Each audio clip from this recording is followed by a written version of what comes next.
tir qui se fait sur appui avant et arrière. L'appui avant, il y en a différents. Il y en a avec joystick ou sans joystick. Il faut un bon sac arrière. C'est vrai que c'est deux éléments importants. On a des carabines qui sont normalisées, donc il y a des normes à respecter. Des poids aussi à respecter en fonction, parce qu'on tire en lourde ou en légère. Il faut aussi qu'on installe notre matériel, donc tout ce qui est girouette, ça demande aussi du temps.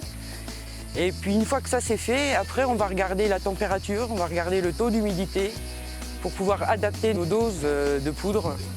Et puis là, à partir de ce moment-là, on va faire des essais sur 3 balles.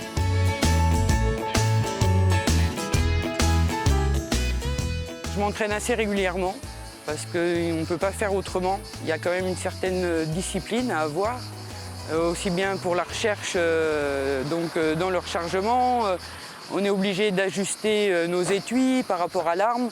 Donc ça demande quand même des allers-retours assez réguliers au stand. Une fois qu'on a trouvé ce qui marche à peu près, eh bien on essaye de répéter et on voit si la répétabilité est là. Alors on sait qu'on a le bon mixte entre la longueur, la charge de poudre, et puis après on joue avec les girouettes, on joue avec le vent. Alors moi je sais que j'épaule pas, donc je touche pas du tout avec l'épaule. La main sur le joystick, une fois que ma carabine est en place, j'ai juste appuyé sur ma détente. Voilà. Il y a le recul, une fois qu'elle a reculé, on pense bien à la ramener pour qu'elle se remette en position. Et il ne faut pas croire que c'est simple, parce que souvent c'est ce qu'on croit, on dit il y a un appui avant, un appui arrière, c'est facile. Non, c'est pas facile.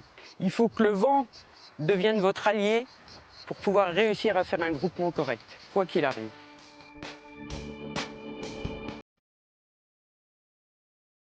1, 2, 3, 4, 5, 6. C'est un aboutissement, parce que ça demande du temps. Ça fait 2 ans que je vais au Super Shoot en Amérique. Donc là, en Amérique, on était un peu plus de 200 tireurs. J'ai fait un small group à 3 mm, à 200 mètres, ce qui est quand même une consécration.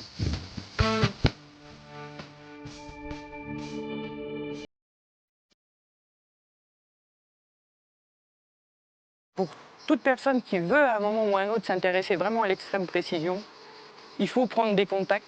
C'est Benchrest Shooting Europe. Voilà, donc on en retrouve, ça c'est le site, et on a aussi un groupe Facebook, donc pareil, Benchrest Shooting Europe. Donc ça ouvre un petit peu le Benchrest pour essayer de lui donner une autre dimension et essayer d'attirer un petit peu de monde vers notre discipline qui est une très très belle discipline.